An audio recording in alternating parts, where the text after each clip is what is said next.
Welcome to the OCD Illustrated channel. In this video, we're going to be talking about a metaphor that you can use to understand obsessive-compulsive disorder.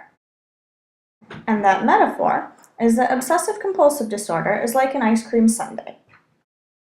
First, we know that ice cream comes in lots of flavors.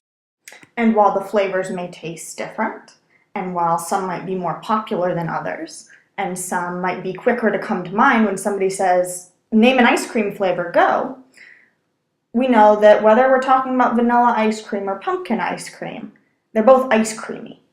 They're a dairy product, they're sweet, and they're cold. The core symptoms of OCD are the presence of obsessions and compulsions. While this metaphor works for both, I'm going to focus in on the obsessions just to limit the amount of re-explanation I have to do.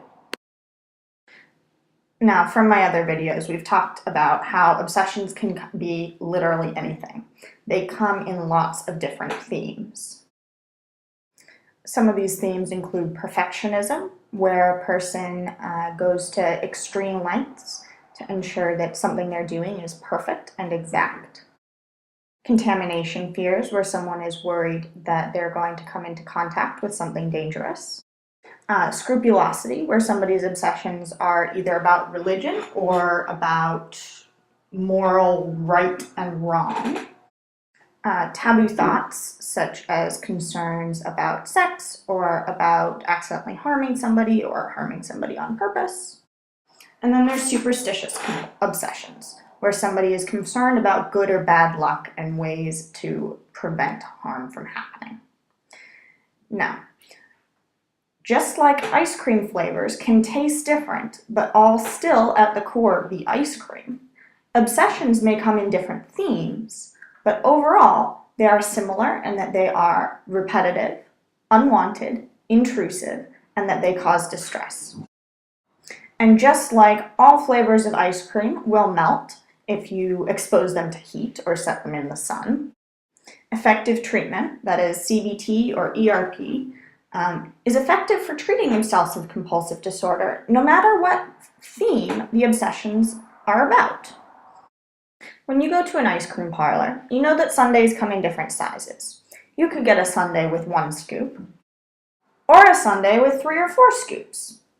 And you know that the size of the sundae isn't determined by what flavor ice cream is in the sundae, but rather is determined by how much ice cream, the quantity of the ice cream in the sundae. Similarly, when we think about obsessive-compulsive disorder severity, it's about how much dysfunction the OCD symptoms are causing.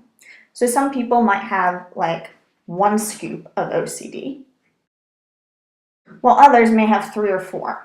And when we look at difference in severity, it doesn't come down to what the content of the obsessions is, but rather how much disruption the obsessions and compulsions are causing in somebody's life, how much OCD they have.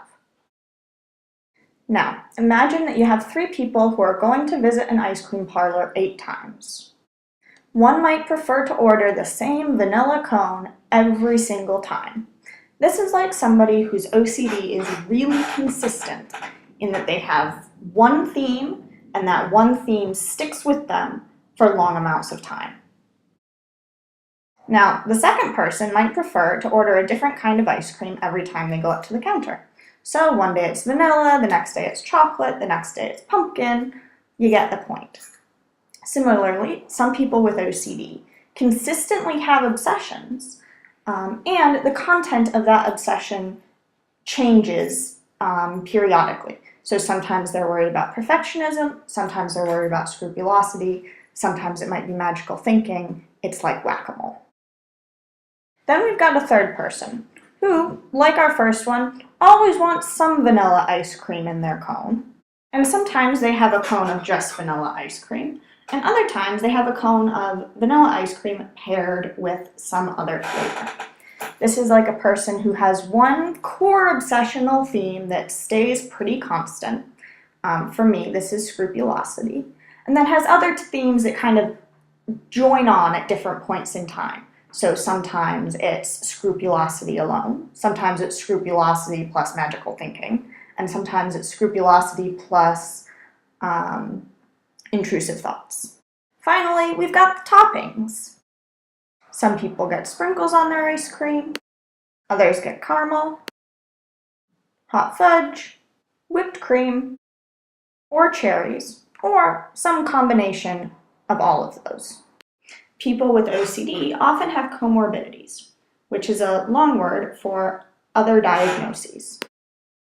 They might have some depression on top of their OCD, experience body-focused repetitive behavior, social anxiety, tics, or an eating disorder, or any of the other mental disorders, or some combination of them. So, in summary, the ice cream itself represents obsessions or compulsions.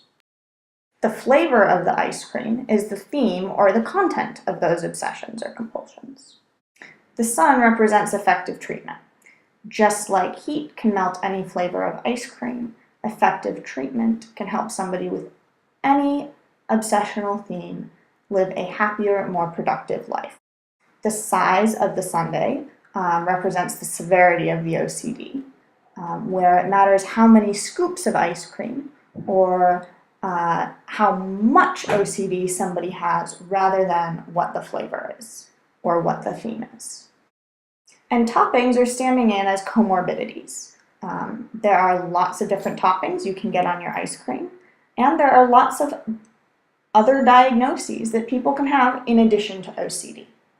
All right, here is our picture of the storyboard all put together. Thank you for watching, and I hope now you have one more tool in your toolkit for explaining OCD to people.